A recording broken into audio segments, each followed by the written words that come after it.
Bayangkan sebuah dunia di mana Perang Dunia Kedua berakhir bertahun-tahun lebih cepat. Bayangkan jutaan nyawa yang terselamatkan, kota-kota yang tidak pernah hancur, keluarga yang tidak pernah tercerai-berai oleh dentuman bom dan jeritan peperangan. Dunia seperti itu bisa saja menjadi kenyataan jika satu operasi berani dan penuh keputusasaan berhasil menyingkirkan sosok yang mengubah wajah dunia, Adolf Hitler. Di balik dinding-dinding rapat markas Nazi, di tengah penjagaan SS yang nyaris mustahil ditembus, sekelompok pria mempertaruhkan hidup, keluarga, dan jiwa mereka demi menghentikan ambisi gila seorang diktator. Mereka adalah pahlawan yang kisahnya tidak selalu diceritakan dalam buku sejarah, meski keberanian mereka mengguncang inti pemerintahan Reich. Ini bukan sekedar cerita tentang percobaan pembunuhan. Ini adalah kisah tentang harapan terakhir manusia untuk menghentikan kehancuran global. Dan upaya itu nyaris berhasil. Sangat dekat. Hanya beberapa detik, beberapa sentimeter, beberapa detil kecil yang akhirnya menentukan nasib dunia.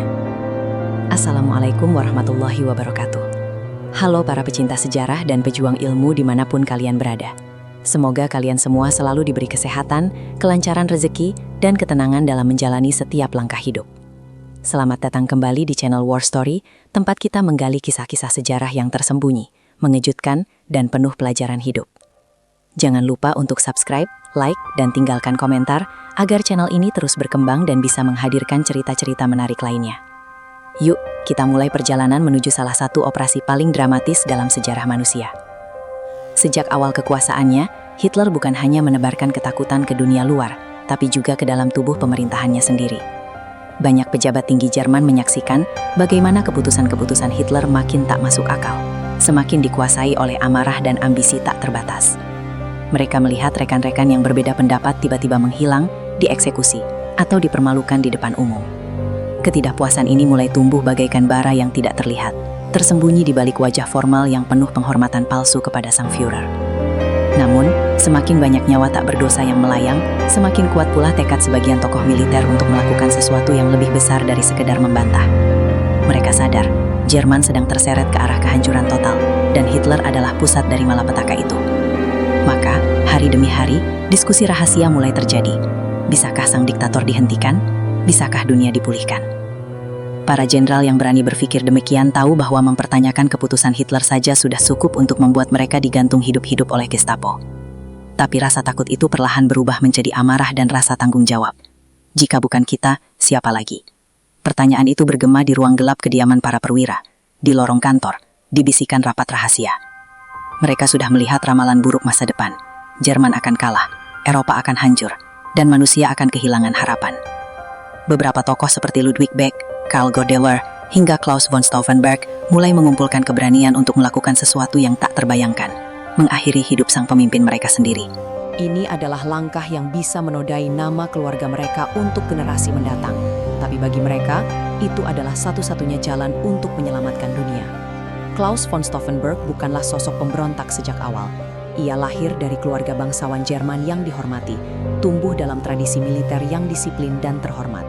Di mata banyak orang, ia adalah gambaran sempurna seorang perwira, berani, tegas, loyal kepada tanah air.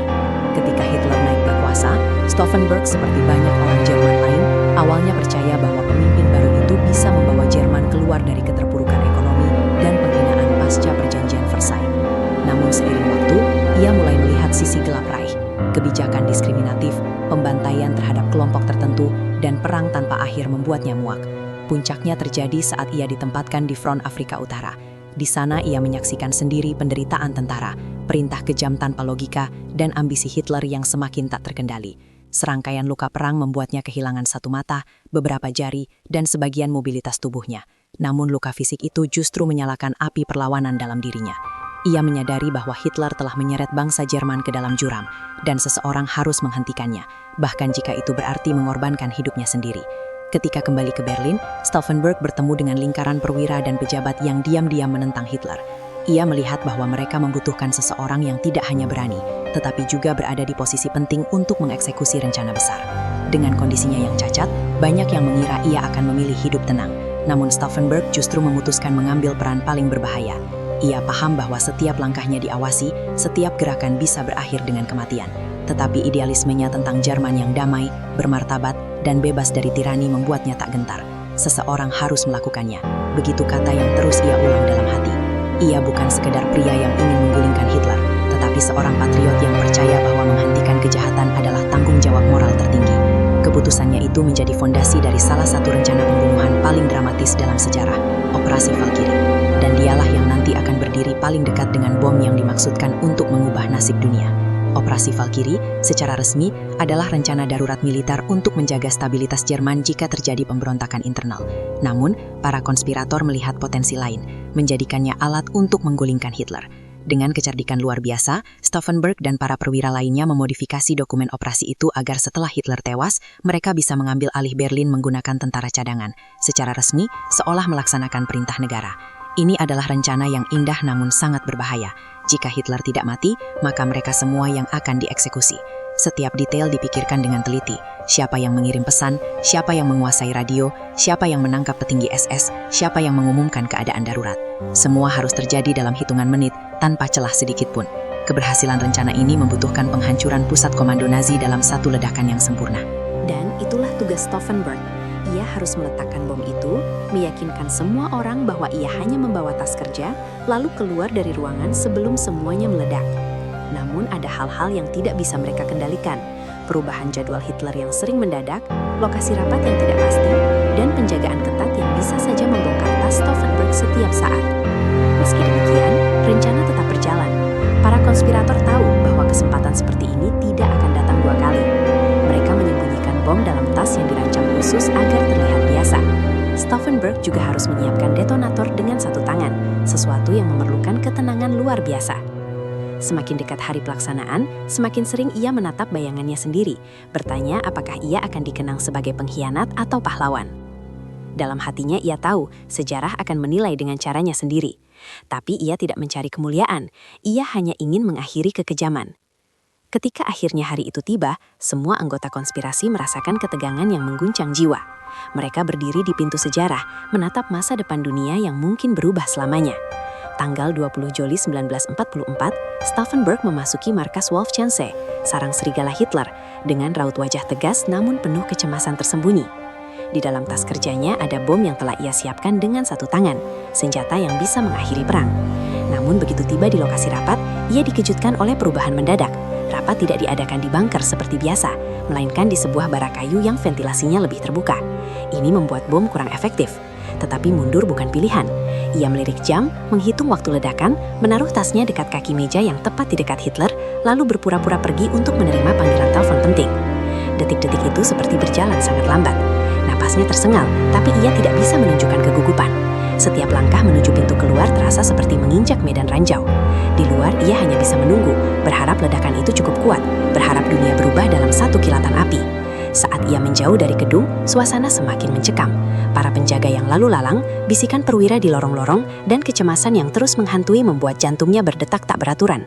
Kemudian, boom, ledakan itu mengguncang udara, tanah bergetar, kaca pecah, debu berhamburan. Stauffenberg menoleh, melihat asap mengepul ke langit, dan untuk sesaat ia benar-benar percaya bahwa ia telah melakukannya, bahwa ia telah membunuh Hitler. Ia segera melarikan diri menuju Berlin, sambil mengabarkan kepada rekan-rekannya bahwa operasi telah berhasil. Namun ia tidak tahu bahwa sesuatu yang tampak sepele, kaki meja berat yang menghalangi ledakan, telah menyelamatkan Hitler dari maut. Keajaiban kecil itu mengubur harapan dunia untuk bebas lebih cepat dari perang. Tapi pada saat itu, Stauffenberg belum mengetahuinya. Ia mengira semuanya telah selesai. Ia mengira sejarah sedang berubah. Namun kenyataan jauh lebih gelap. Begitu kabar ledakan menyebar, kekacauan melanda seluruh markas Wolfschanze. Tubuh-tubuh terlempar, sebagian tewas, sebagian terluka parah. Tetapi tidak ada yang menyangka bahwa Hitler sendiri bangkit dari reruntuhan dengan hanya luka ringan. Dengan topi terbang, pakaian hangus, dan telinga berdenging, ia marah bukan main.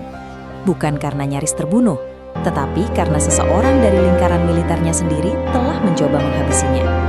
Ia segera memanggil Himmler dan Goebbels, memerintahkan penangkapan besar-besaran dalam hitungan menit. Sementara itu, di Berlin, Stauffenberg dan konspirator lain menjalankan rencana Valkyrie dengan keyakinan penuh bahwa Hitler sudah mati. Mereka mengirimkan pesan kepada unit cadangan, memerintahkan penangkapan petinggi SS. Untuk beberapa jam, Berlin benar-benar berada di bawah bayang-bayang kudeta yang hampir berhasil. Namun ketika Hitler muncul melalui radio, hidup-hidup, dengan suara yang penuh kemarahan namun jelas, segalanya runtuh. Tentara cadangan menyadari bahwa mereka telah ditipu. perintah Valkyrie dibatalkan, dan pembalasan pun dimulai.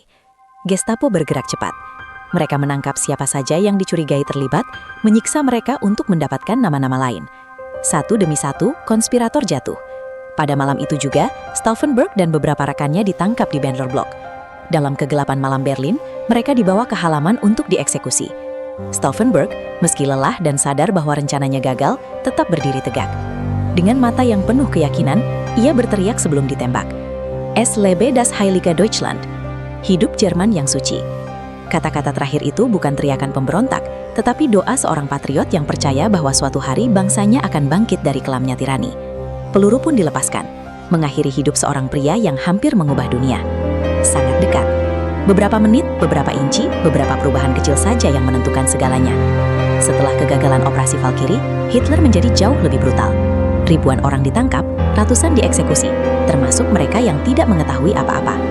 Namun di balik kegelapan itu, benih kebangkitan moral Jerman mulai tumbuh. Tindakan Stauffenberg dan rekan-rekannya menunjukkan kepada dunia bahwa tidak semua Jerman setuju dengan Hitler, bahwa ada orang-orang yang bersedia mempertaruhkan nyawa demi menghentikan tirani.